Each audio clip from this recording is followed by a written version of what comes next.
Myles Munroe, the very one who is coming to our city, tells a story of a meeting that he attended in Malaysia where he spoke to a group of executives. And one of these executives told Dr. Myles the story of how he had made his fortune. This was a Chinese gentleman in Malaysia who was a consultant working there. And after sharing the story of his own success with Dr. Munroe, he asked Dr. Myles, who I think hails from the Bahamas, can you tell me why it is that people of your particular pigmentation, that's all y'all black people, ask your neighbor, are you calling me black? Unless they're not. And then just smile warmly in a Mavuno fearless way. Can you tell me why it is that people of your particular pigmentation, no matter what country they reside in, generally don't quite break through to true financial success? Are you understanding this conversation?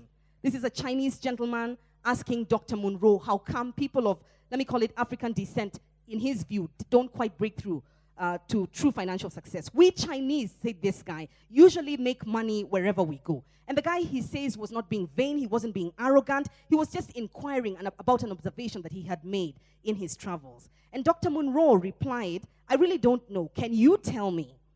And then this gentleman says, during a trip to America, I noticed that in every city I visited, when an Asian comes to town, even if he has nothing when he starts, he owns a business in just a few months.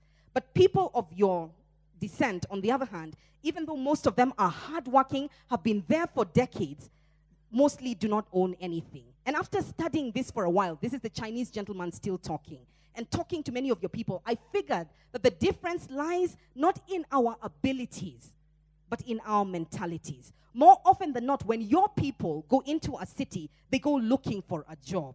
But it's different with Asians. We Chinese never look for jobs. When we go into a city, listen to this, Mavuno, we're looking for a business. We may need to hold a job for a while, but that is only until we can buy or start a business of our own. I think this story rings true for Nairobi as well, does it? Tell your neighbor, I have 2 words for you, China Wu Yi. And if you can't say it in Chinese, you can say Wu Yi. We will know the difference.